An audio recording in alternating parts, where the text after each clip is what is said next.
In The Last Jedi, the Resistance desperately tries to reach an abandoned rebel base on the planet Crait. We've had 2 stories about that planet that take place before the film, so today I'm going to run through its history prior to the events of Episode 8. 3 years before the Battle of Scarif, Bail Organa and Mon Mothma set up an outpost on Crait's northern continent.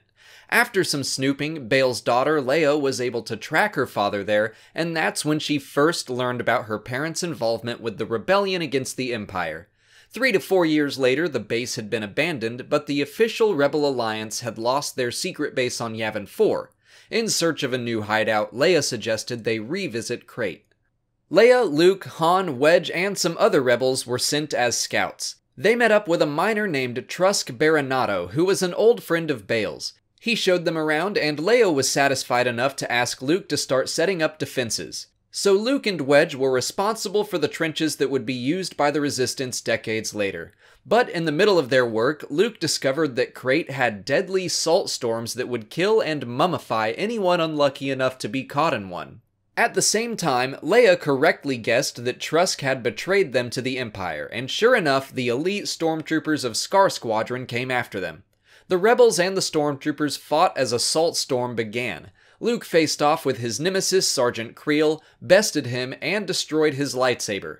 Wedge and his pilots took on the rest of Scar Squadron and defeated them. But everyone was forced to abandon the fight and the planet as the salt storm threatened to kill them all. You can read about Crait's history in the book Leia, Princess of Alderaan and the one-shot comic The Storms of Crait.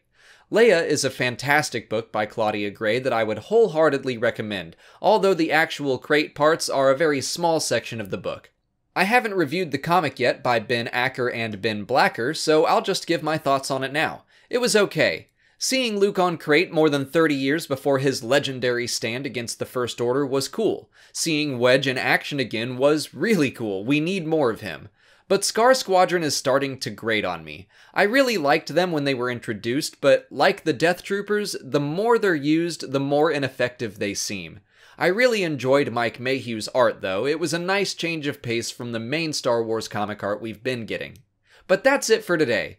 If you haven't already, please like this video, subscribe to the channel, follow me on Twitter, Instagram, and Facebook, and consider checking out my Patreon page. As always, thanks for watching, and may the Force be with you.